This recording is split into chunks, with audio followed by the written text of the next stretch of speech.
하나님 말씀 보겠습니다. 히브리서 11장 29절 30절 말씀입니다. 우리 짧으니까 다 같이 한 목소리로 봉독하겠습니다. 믿음으로 그들은 홍해를 육지같이 건넜으나 애굽 사람들은 이것을 시험하다가 빠져 죽었으며 믿음으로 7일 동안 여리고를 도니 성이 무너졌으며. 아멘. 이 시간 하나님 말씀에 은혜 받기 위해서 다 같이 소리를 내어서 합심하여 기도하겠습니다. 하나님 아버지, 오늘도 주의 생명의 말씀이 우리 심령에 심겨지길 원합니다.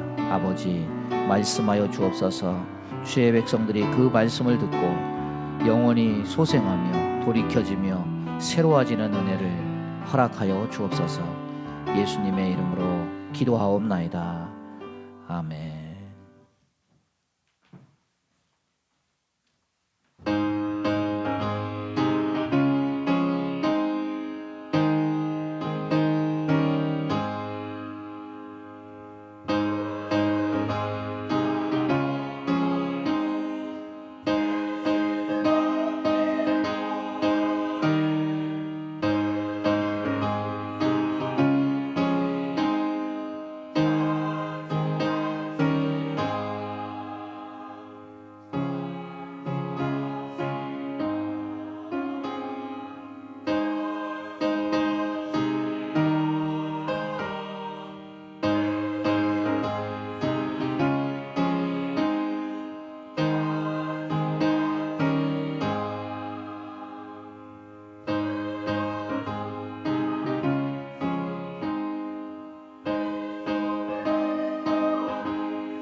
개인의 믿음이든지 이스라엘이라는 한 민족의 구원이든지 그들이 행하는 삶, 또 성경 속에 나오는 이스라엘의 행한 그 행적, 이런 걸 보면 저렇게 믿어서 과연 구원을 받게 될까? 이런 의구심을 가지게 될 때가 있습니다. 그런데 결론을 말하면 개인이든 아무리 문제가 많은 개인이든 문제가 많은 민족성이든 하나님은 결국 인간이 할 수 없는 일을 하신다는 겁니다. 마른 뼈에 살이 붙고 군대가 된다는 것은 이해도 안 되고 상식에도 맞지 않고 불가능한 일이지만은 하나님은 그것을 살려서 군대로 만드셨듯이 인간의 구원도 마찬가지라는 겁니다. 마태복음 16장 26절 보면은 사람으로서는 할 수 없을 때 하나님으로서는 다 할 수가 있느니라. 히브리서 11장을 읽어보면은 여기에 나오는 인물들은 사실은 우리가 기대한 기대하는 류의 그런 믿음은 보이지 않습니다. 믿음 그러면 예수님이 말씀하신 겨자씨 한 알만큼의 믿음이 있으면 이 산을 명해서 바다에 빠뜨리게 될 것이다. 뭐 이런 류의 믿음을 보인 사람조차 그 얘기는 안 하고 전혀 생각하지 못한 사건, 행동에 대해서 믿음이라고 하니까 이 말씀을 읽는 우리는 이게 뭐지? 황당하고 당황할 수밖에 없다는 겁니다. 의아할 수밖에 없다는 겁니다. 우리가 지금까지는 여러 노아, 그 다음에 모세 이런 사람들의 믿음에 대해서 살펴봤지만은 오늘은 단위를 좀 크게 해서 이스라엘 민족, 이 민족의 믿음을 오늘 말씀에서 말씀하고 있으니까 이것을 살펴보기를 원합니다. 여러분, 이스라엘 백성들이 홍해를 건넜다고 했는데 율법을 지킴으로 건넜다 이렇게 표현하지 않죠. 믿음으로 건넜다 이렇게 명료하게 말씀합니다. 그래서 29절에 믿음으로 그들은 홍해를 육지같이 건넜다. 그런데 애굽 사람들은 이것을 시험하다가 빠져 죽었다. 출애굽기 14장 6절 7절 보면 바로가 곧 그의 병거를 갖추고 그의 백성을 데리고 갈새 선발된 병거 600대와 애굽의 모든 병거를 동원하니 지휘관들이 다 거느렸더라. 군사력, 힘, 언약 밖에 있는 사람들은 세상의 권력과 재물, 힘과 명예 이 모든 것을 가졌습니다. 그러나 그들은 홍해를 건너지 못했습니다. 여기에 나오는 그들 이스라엘 백성은 세상에서 어떻게 보면 힘 없는 사람들입니다. 군사력도 없습니다. 힘도 없습니다. 애굽에서 노예로 살던 별 볼 일 없었던 백성입니다. 그렇지만 아무것도 없었지만은 그들은 홍해를 건넜습니다. 이 둘의 차이가 뭐냐? 성경은 뭐라고 얘기하냐면 그것이 바로 믿음이다. 이렇게 표현합니다. 이스라엘은 믿음으로 구원받은 사람들을 대표하고 애굽 사람들은 불신앙과 하나님을 도전하는 교만으로 멸망받은 사람들을 대표합니다. 믿음에는 구원이 있고 불신앙과 하나님을 도전하는 교만에는 멸망뿐이라는 사실을 우리에게 가르쳐 줍니다. 홍해는 이스라엘에게는 구원의 통로가 되는 역할을 했고 불신앙과 하나님을 도전하는 교만으로 가득 찼던 애굽인에게는 자기들이 멸망하는 무덤과 심판의 장소가 되었습니다. 노아 때에 홍수를 믿은 노아의 가족에게 방주는 구원의 표징이 되고 홍수를 불신앙하고 비웃은 사람들에게 그들에게 방주는 심판의 빙거가 되었습니다. 고린도전서 1장 18절은 이렇게 얘기합니다. 십자가의 도가 멸망하는 자들에게는 미련한 것이요 구원받는 우리에게는 하나님의 능력이라. 십자가는 그래서 구원과 심판이 다 새겨져 있습니다. 믿고 회개하는 자에게는 구원이 임하고 믿지 않고 미련한 것으로 여기는 불순종하는 자에게는 멸망이라는 사실을 우리에게 보여줍니다. 오늘 이스라엘이 홍해를 건넜다는 사건을 통해서 과연 믿음이라는 게 무엇인가 이것을 우리가 생각해 보면서 우리도 하나님의 백성으로 이 홍해를 건넜듯이 믿음으로 하나님이 인도하시는 길을 따라가서 가나안에 이르고 구원에 이르는 그런 은혜가 있게 되기를 바랍니다. 첫 번째로 믿음으로 저희가 홍해를 육지같이 건넜다 이렇게 표현합니다. 홍해를 건넌 사건은 초자연적인 역사적인 구원의 사건입니다. 이 초자연적인 사건은 애굽에서 장자 재앙으로 구원을 얻은 유월절 사건을 겪고 난 이후에 맞는 또 하나의 구원의 사건입니다.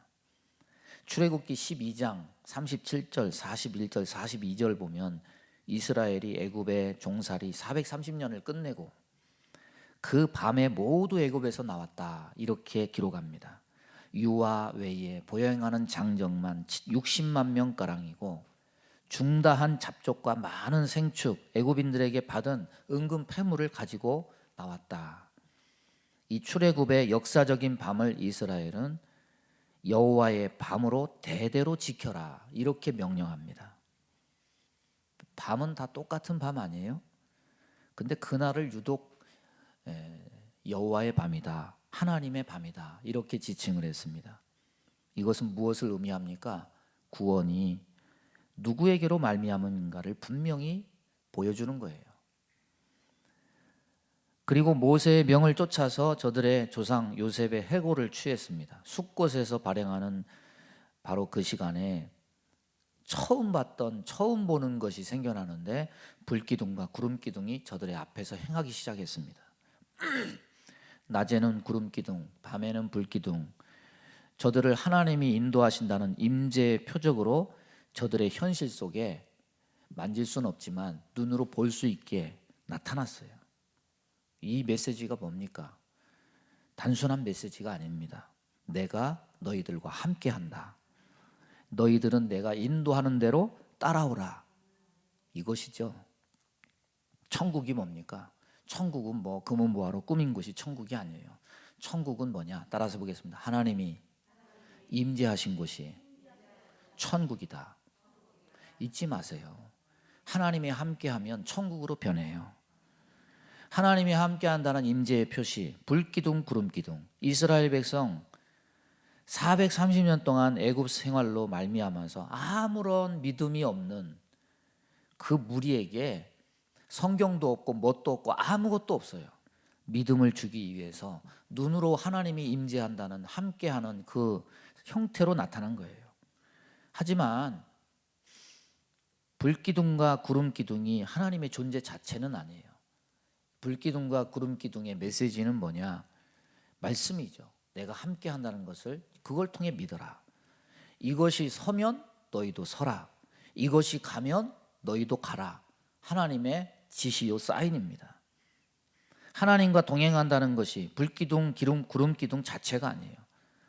불기둥과 구름기둥이 있다고 해도 서라는 데 가고 가라는 데 서고 이런 메시지를 거부하면 그것은 뭘 거부하는 것과 똑같으냐? 하나님의 임재를 부정하고 거부하는 것과 마찬가지입니다. 하나님이 임재해도 아무 소용이 없는 거예요. 따라서 말씀이 곧 하나님의 임재예요. 말씀대로 순종하는 삶이 곧 하나님과 동행하는 삶이에요. 말씀을 떠나면 하나님이 함께하지 않아요. 말씀에서 떠나면 하나님의 인도를 벗어나는 거예요. 이스라엘 백성이 이렇게 빠져나올 수 있었던 것은 자신의 공로입니까? 아니에요. 온전히 하나님이 나타나셨고 하나님이 기적을 베푸셨고 길을 여셨고 함께한다는 증거를 주신 겁니다. 이 모든 것은 초자연적 구원의 은총을 체험하는 겁니다. 구원이란 건 이런 거예요. 그런데 바로의 마음이 강팍해져서 그동안에도 9번이나 하나님의 말씀을 거역하고 변역한 이 바로가 장자 재앙을 통해서도 정신을 못 차리고 저 많은 백성들이 가면은 우리의 노동력이 상실된다. 본전이 생각이 나서 이스라엘 뒤에서 추격을 해옵니다. 홍해 앞에 놓인 이스라엘 백성이 도망갈 곳이 없어요. 뒤에는 애국 군대, 좌우는 광야, 앞에는 홍해입니다.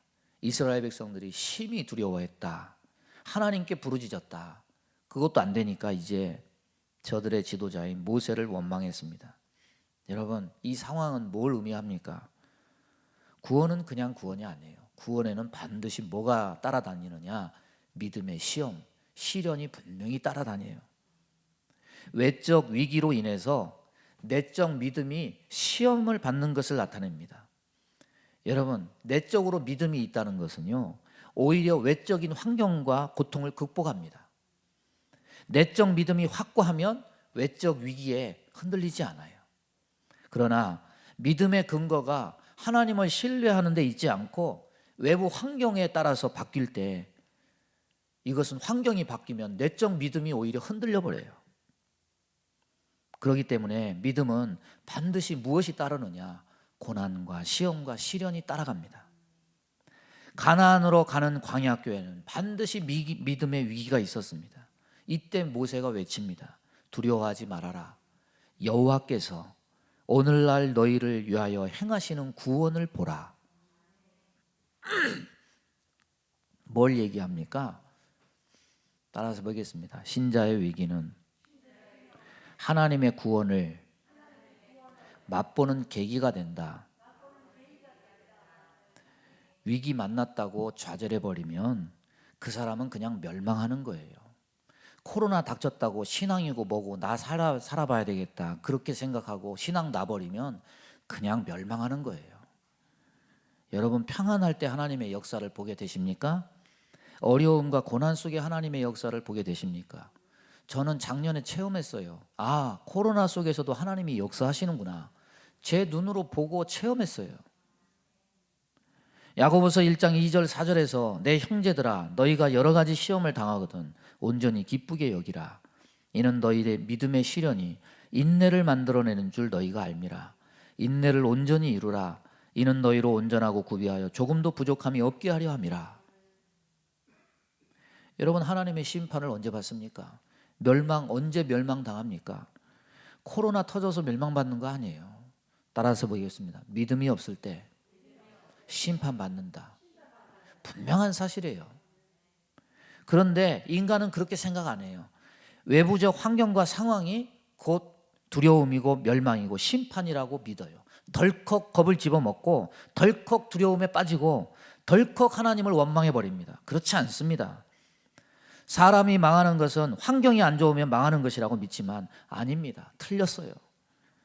심판은 믿음이 없을 때 심판받는 것이지 환경과 상황이 안 좋다고 해서 망하는 것도 아니고 심판받는 것도 아닙니다.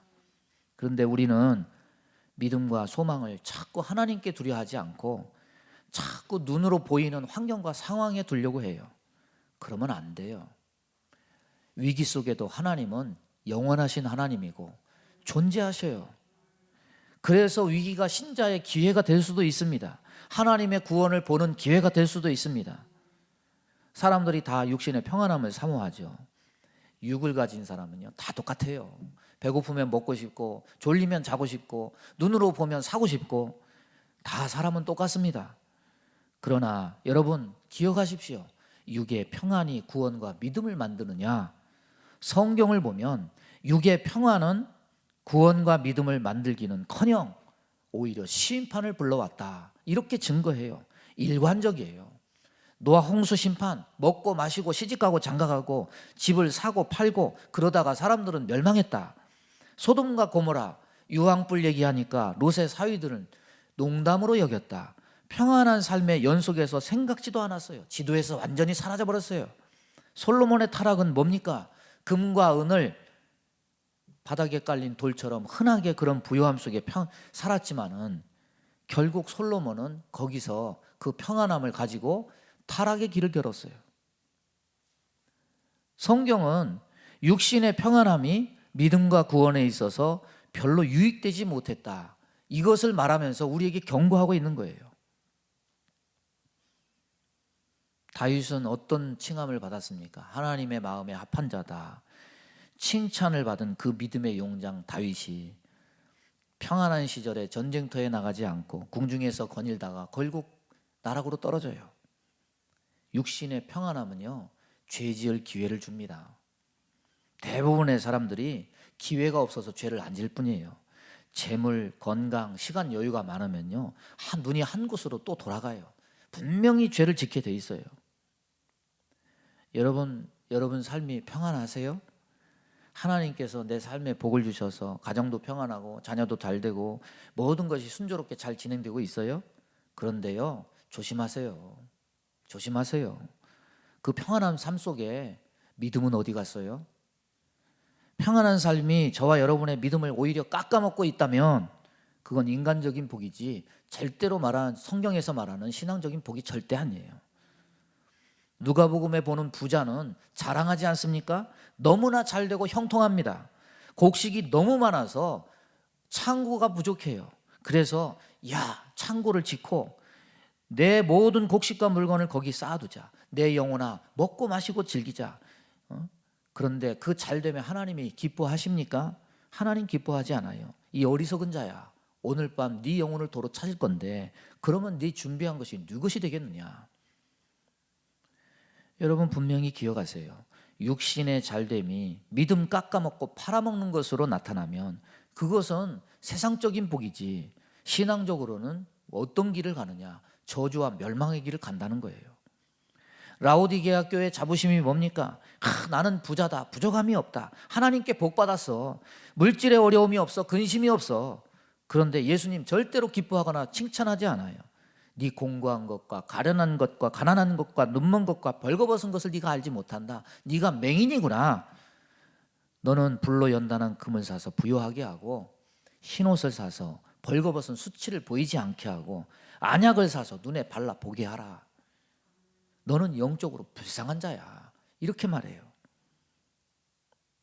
따라서 해보세요. 육의 평안이 절대로 구원과 믿음을 만들지 않는다. 이게 성경의 얘기예요. 예수님의 말씀이에요. 하나님의 경고예요. 하나님은요, 인간을 너무나 잘 아세요. 육으로 만들었기 때문에 육에 빠지면 너는 분명히 믿음을 잃게 될 거야. 너는 분명히 구원에 반대되는 길을 갈 거야. 너무나 잘 아십니다. 그래서 믿음 잃지 않게 하기 위해서, 고난을 통해서 믿음이 자라게 하기 위해서 이스라엘을 고난 속에 당금질해요. 가나안에 쉽게 들어갔습니까? 광야에서 부자로 살지 않게 해주세요. 거기서 육신의 부자 되는 법 가르치는 것이 아니에요. 육신의 양식은 하늘에서 내리는 만나로 먹을 만큼만 책임지고, 하루 이상 가면 다 썩어버려요. 쌓지도 못해요. 대신 어떤 부자가 되는 방법을 가르치시느냐? 믿음의 부자가 되는 방법을 가르쳐요. 그러나 보세요. 그렇게 가르쳤는데 육신의 것 멀리하고 믿음을 키우게 하기 위해서 40년 동안 그렇게 훈련시켰음에도 불구하고 훈련이 잘 됐습니까? 훈련에 길들여지기보다는 언제나 육신의 본성으로 행해서 멸망을 자초하는 적, 원망하고 불평하고 매맞는 일을 자초하는 적이 더 많아요. 하나님의 기적 속에 살아가면서도 언제나 반역하고 불신앙하고 불순종하고 믿음에 항상 반하는 일을 거듭해요. 하나님이 이스라엘을 적과 꿀이 흐르는 땅으로 인도하셨다고 합니다. 그런데 보세요. 이스라엘이 무슨 대제국이었습니까? 우리나라 강원도 땅만한 땅덩이에요. 차라리 저 바벨론 땅에 티그리스 유프라테스 강에 비옥한 초승달 지역에 그 큰 제국을 주시든지, 아니면 나일강의 범람으로 항상 풍요로운 애굽을 주시든지 할 것이지, 왜 그런 땅을 하나님이 주십니까? 농사에 불편해서 이른 비와 늦은 비를 내리지 않으면 불안한 땅, 그리고 강대국 바벨론과 애굽 사이에 끼어서 항상 가슴 조마조마하는 그런 불안한 외교적인 지정학적 위치, 하나님은 왜 그런 위험한 지역을 주십니까? 왜 그렇게 하셨습니까? 우리의 꿈과 하나님의 꿈이 다른 거예요. 하나님의 꿈은 뭐냐? 하나님의 목표는 뭐냐? 세상에서 잘 먹고 잘 되고 잘 사는 것이 아니다. 따라서 보겠습니다. 나는 너희 하나님이 되고 너희는 내 백성이 되리라. 육의 평안이 아니에요. 하나님의 백성이 되라. 하나님의 백성이 되려면 믿음을 갖고 구원받는 것이 목적이었기 때문에 세상적인 기준을 두고 이끈 것이 아니라 너는 나만 바라봐라. 항상 믿음의 기준을 두고 그들을 이끄신 것입니다. 그러기 위해서는 아무것도 의지하지 마. 눈에 보이는 거 의지하지 마. 먹을 거 의지하지 마. 땅을 보지 마. 너는 하나님만 봐라. 하나님은 지팡이와 막대기로 고난과 어려운 환경을 통해서 그들의 믿음을 담금질해 나가셨던 겁니다. 그래서 이스라엘 백성들에게 지금으로 생각하면 말도 안 되는 말이 생기거든 뒷발 힘줄을 다 끊어버려라. 너는 병거를 얻지 마라. 너는 애굽으로 내려가지 마라. 도움을 청하지 마라. 너는 오직 하나님만 의지해라. 그런 말씀을 하셨던 거 아닙니까? 구원받는 자는 우리가 평안을 원하나 반드시 믿음의 시험을 받아요. 그러나 신자의 위기는 하나님의 구원을 만나는 계기가 된다. 이것을 우리는 잊지 말아야 됩니다. 야고보서 1장 12절에 시험을 참는 자가 복이 있나니 이는 시련을 잘 견디어낸 자가 주께서 자기를 사랑하는 자들에게 약속하신 생명의 면류관을 얻을 것이기 때문이라. 환경적 위기가 닥칠 때 믿음 가지고 끝까지 붙들면 구원과 은혜가 임하지만, 그때 두려워하고 낙심하고 절망해버리면 그 사람은요, 환경과 상황에 그의 믿음과 생명과 삶을 삼킴당해요. 여러분, 전염병에 삼킴당하지 마시고, 전쟁에 삼킴당하지 마시고, 생활에 삼킴당하지 마시고, 오히려 믿음으로 환경과 이 모든 상황을 뚫어서 홍해를 건너듯이 승리하는 백성이 되기를 바랍니다. 그렇다면 두 번째로, 아니 무슨 홍해를 건넌 것이 어떻게 믿음이야? 여러분 출애굽기 14장 말씀 보면 상황이 이렇습니다. 여호와께서 모세에게 이르시되 너는 어찌하여 내게 부르짖느냐? 이스라엘 자손에게 명령하여 앞으로 나아가게 하고 지팡이를 들고 손을 바다 위로 내밀어 그것이 갈라지게 하라. 이스라엘 자손이 바다 가운데서 마른 땅으로 행하리라.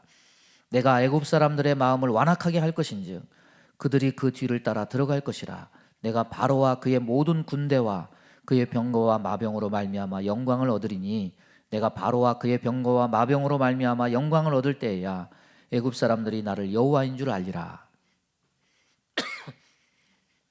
여러분, 하나님이 모세에게 이르시되 이랬습니다. 그 위급한 시간 속에서, 상태 속에서, 상황 속에서 모세에게 말씀하십니다. 이스라엘 자손이 바다 가운데서 마른 땅으로 행할 것이다. 애굽 사람들이 그 뒤를 따라 들어갈 것이다.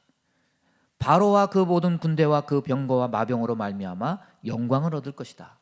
지금요, 시간을 다투는, 촌각을 다투는 그런 시각입니다.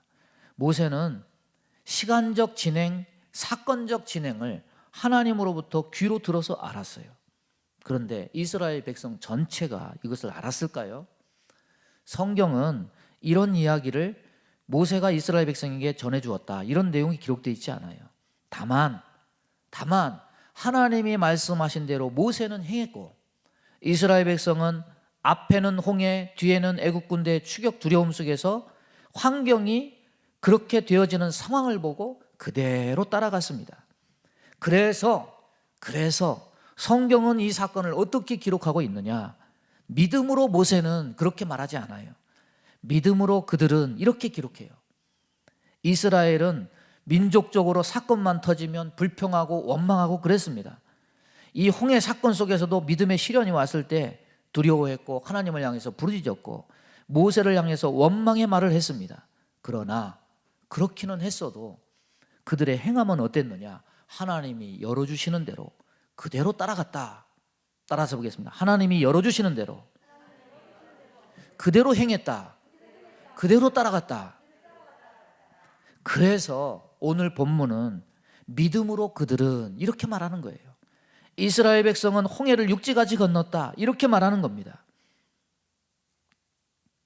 믿음으로 그들은 홍해를 육지같이 건넜으나 애굽 사람들은 이것을 시험하다가 빠져 죽었다. 이걸 보면 이렇게 생각할 수도 있습니다. 아니 뭐 앞에 열린 딱 하나의 길인 홍해가 열렸으니까 아니 뭐 어느 누구라도 나 같아도 그러면 뭐 뒤로 가나? 앞으로 가지? 이게 무슨 믿음이라고 할 수 있어? 이렇게 생각할 수 있어요. 아니에요. 여러분, 이것은요 천국 가는 것과 똑같습니다. 천국은 이렇게 가요. 내가 길을 예비하고 내가 선택해서 가는 게 아닙니다. 내가 여러 길 중에 선택해서 가는 게 아니에요. 그래서 천국은 공로로 가는 게 아닌 겁니다. 하나님은 우리를 구원하시기 위해서 택한 백성을 환난과 고난의 코너로 몰아가십니다. 그리고 딱 하나의 길만, 가도 죽을 것 같은 그 길만 열어놔요. 그 외의 길은 갈 수도 없어요. 선택의 여지가 없게 만들어 놓으십니다. 여러분, 많은 사람이 위기를 만납니다. 시련을 당합니다. 그래서 원망도 합니다.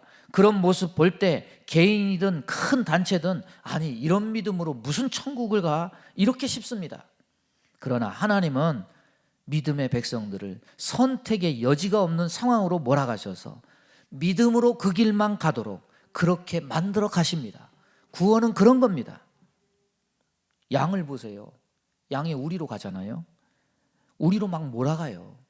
양이 가는 게 아니에요. 카우보이들이 소를 방목하다가 몰아서 우리로 들어가게 만드는 것, 소가 선택해서 가는 거 아니에요. 목자가 한 가지의 길을 선택해서 몰아가요. 카우보이가 한 가지의 길을 선택해서 몰아가요. 양과 소는 목자와 카우보이가 이끄는 대로 원하는 길로만 가지 않으면 안 돼요. 목자와 카우보이가 열어놓은 딱 한 가지 길 외에 선택의 여지가 없어요. 개와 지팡이와 채찍을 사용해서 그리로 가지 않으면 안 되도록 몰아갑니다. 그것이 양의 선택이 아니라 목자의 인도예요. 구원이란 그런 거예요. 그래서 딱 하나의 길이었던 홍해는 믿음으로 걷는 것이다. 말이 되는 겁니다. 하나님이 그렇게 하셨다는 겁니다.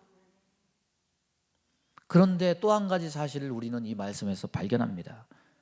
그 열어놓은 길로 간다고 해서 다 구원받는 건 아니에요. 세 번째 보면은 홍해에서 구원받지 못한 사람들도 오늘 말씀에 기록되어 있습니다. 믿음으로 그들은 홍해를 육지같이 건넜으나 애굽 사람들은 이것을 시험하다가 빠져 죽었다. 이스라엘 백성은 열어놓은 길로 들어가서 살았습니다. 그런데 애굽 사람 바로와 마병과 병거를 몰고 홍해에서 들어온 사람들을 거기 쫓아 들어갔다가 빠져나오지 못하고 다 죽었어요. 열어놓은 길로 갔는데 왜 빠져 죽었습니까? 이유가 있습니다. 몇 가지 이유가 나와요. 이스라엘 백성은 하나님의 백성이지만 애국 군사들은 하나님의 백성이 아닙니다. 이스라엘 백성들은 하나님이 왕이었지만 애국 군사들은 하나님이 왕이 아니에요. 바로가 그들의 왕이에요. 이스라엘 백성들은 살려고 그 길을 들어섰지만 애굽 군사들은 이스라엘 백성을 죽이고 포로 삼으려고 탐욕에 눈이 멀어서 그 길로 따라간 거예요. 이스라엘 백성들은 열려진 단 하나의 외길로 간 것이지만 애굽 군사들에게는 그 길로 안 갈 수도 있어요. 외길이 아니에요. 동서남북 사방 팔방이 저들이 다 갈 수 있는 길입니다. 이스라엘은 애굽을 벗어나려고 그 외길을 선택했지만 출애굽기 14장 13절을 보면 너희가 오늘 본 애굽 사람을 또다시는 영원히 보지 못하리라. 애굽 군사들은 애굽을 벗어나려고 그 외길을 선택한 것이 아닙니다. 애굽 군사들은 왜 이스라엘 백성들을 쫓아서 이 홍해길로 들어섰느냐? 이스라엘 백성을 포로로 잡아서 다시 애굽으로 돌아가려고 그 길로 들어간 거예요. 구원받는 자는 고난과 고통 속에 생과 사가 갈리는 극적인 장면이 전개가 돼요. 구원받는 자는 따라서 해보세요. 세상을 떠난 사람이다. 애굽을 떠난 사람이에요. 하나님은 너희는 다시는 애굽 사람을 보지 못할 것이다. 다시는 애굽으로 돌아가지 못할 것이다. 구원받는 믿음 가진 사람은 세상으로 절대로 돌아가지 않습니다.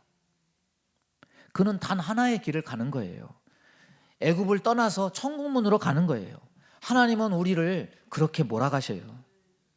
출애굽기 14장 19절 보면 이스라엘 진 앞에 가던 하나님의 사자가 그들의 뒤로 옮겨가매 구름 기둥도 앞에서 그 뒤로 옮겨 애굽 진과 이스라엘 진 사이에 이르러 서니 저쪽에는 구름과 흑암이 있고 이쪽에는 밤이 밝음으로 밤새도록 저쪽이 이쪽을 가까이 못했다. 홍해가 있는 쪽을 보면 밤이 밝았다고 했습니다. 믿는 자의 가는 길에는 광명이 있어요. 그런데 다시 뒤돌아가면 그쪽으로 갈 때는 검은 구름과 흑암이 있을 뿐만 아니라 애국 군대에게 죽임을 당해요. 선택의 여지가 없어요. 세상을 포기하고 앞으로만 갈 수밖에 없어요. 앞으로만 선택할 수밖에 없습니다. 그러나 이 천국 가는 구원의 길에 하나님의 백성만 들어오는 게 아니에요. 교회 문턱이 없으니까 애굽왕이 이끌고 온 애굽의 무리도 가라지도 교회 안에 따라서 들어와요. 그들이 이 갈라진 홍해까지 뒤따라온 이유가 뭐냐? 믿는 자를 실족하게 하고 세상으로 끌어내려서 애굽의 종 삼기 위함입니다. 세상과 애굽으로 다시 돌아가기 위함이에요. 믿는다고 해놓고 말로는 믿는다고 하는데 믿음의 길에 들어와 놓고서 그 삶의 근본이 언제나 세상인 사람, 세상적인 탐욕과 세상을 동경하고 세상을 위해 일하고 내가 여기서 하나님의 은혜를 입어서 세상에서 한몫 잡아야 돼. 이 세상으로 돌아가려는 내게 열려진 길은, 내가 살 길은 하나님이 열어놓으신 이 구원의 길, 이 홍해길밖에 없어. 이것이 아니라 나는 여기서 하나님으로 인해서 뭔가 한몫 잡아서 세상으로 돌아가면 돼. 이런 사람을 뭐라고 말씀합니까? 29절 다시 읽어보세요. 믿음으로 그들은 홍해를 육지같이 건넜으나 애굽 사람들은 이것을 시험하다가 빠져 죽었다. 시험했다고 그랬습니다. 그들은 탐욕스러운 마음으로 하나님의 백성들을 갈취하려고 홍해길에 들어온 거예요. 홍해길 뒤따라가면 정말 이스라엘 백성들을 마병과 병거 600성의 힘으로 한몫 잡아서 다시 애굽으로 돌아가려고 했습니다. 그렇게 될 수 있을 거라고 생각하고 그렇게 행했습니다. 이거요, 하나님 시험하는 거예요. 교회 안에 소속되어 있으면서 아직도 이 세상에 대한 미련을 떨치지 못해요. 아직도 거듭나지 못했어요. 성경에서 이 자연인을 뭐라고 말합니까? 따라서 보겠습니다. 육에 속한 사람. 하나님 믿음 신앙 이건 단지 자기 삶의 수단이에요. 하나님을 수단으로 생각해서 한몫 잡아서 다시 애굽으로 돌아가서 세상에서 떵떵거리며 살아보겠다는 그런 사람, 이게 뭐냐? 하나님 시험하는 것이다. 그 삶의 소망이 애굽에 있고 세상에 있는 사람은 하나님의 인도로 홍해길로 들어선 것이 아니라 애굽왕을 따라서 홍해길로 들어선 것이다. 이 사람은 홍해길로 들어섰어도 그것은 구원의 길이 아니다. 그건 멸망의 길이다. 하나님을 왕으로 모신 사람은요, 다시 애굽으로 가지 않아요. 홍해를 지나서 가나안으로 가지. 세상을 동경하지 않아요. 하나님은 애굽에 대해서 단호합니다. 너희가 오늘 본 애굽 사람을 또 다시는 영원히 보지 못하리라. 열려진 길도 단 하나밖에 없어요. 그런데 왕이 다른 사람은 하나님 말을 안 들어요. 자꾸 바로 왕의 말을 들어요. 자꾸 돌아가려고 해요. 애굽을 동경하는 사람에 대한 경고, 쳐다보지 마라. 쳐다보니까 소금기둥이 돼요. 여러분, 요한일서 2장 15절에 이 세상이나 세상에 있는 것을 사랑치 말라. 누구든지 세상을 사랑하면 아버지의 사랑이 그 안에 있지 않다. 저와 여러분 무엇에 부요하기를 원합니까? 무엇이 저와 여러분을 부요케 하고 있습니까? 야고보서 2장 5절에 내 사랑하는 형제들아 들을지어다. 하나님이 세상에서 가난한 자를 택하사 믿음에 부요하게 하시고 또 자기를 사랑하는 자들에게 약속하신 나라를 상속으로 받게 하지 아니하셨느냐. 천국길로 들어섰으면 믿음에 부요한 것에 좀 욕심을 가지시기를 바랍니다. 열려진 홍해길 들어섰다고, 교회 문턱이 났다고, 턱이 없다고 다 구원받는 백성이 아니에요. 세상의 왕 사탄도 자기 군사들을 그 구원의 길로 몰아넣어요. 끌어내려 해요. 저와 여러분 구원받은 백성입니까? 그렇다면 애굽으로 돌아가려고 이 길을 들어섰습니까? 아니면 애굽으로 다시 돌아가지 않으려고 이 길을 들어섰습니까?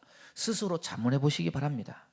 아직도 이 세상의 재물, 명예, 쾌락 이런 것에 미련 끊지 못하고 세상을 동경하고 돌아가려 한다면 나를 이 홍해길로 이끈 왕이 누군가 의심치 않을 수가 없는 거예요. 이스라엘 백성처럼 구원받는 단 하나의 길, 다시는 애굽으로 돌아가지 않고 열려진 오직 한 길로만 들어가서 구원받는 백성이 되기를 바랍니다. 그래서 이 짧은 구절에 믿음으로 이 말이 들어간 것이 괜히 들어간 것이 아니라는 거죠. 믿음 잃지 않고 이기는 저와 여러분 되기를 주님의 이름으로 축원합니다. 우리 주여 한번 부르고 통성으로 기도합니다. 주여 하나님 아버지 감사합니다. 오늘도 우리가 가는 이 믿음의 길에서 도태되고 외면되는 사람 되지 않기 원합니다.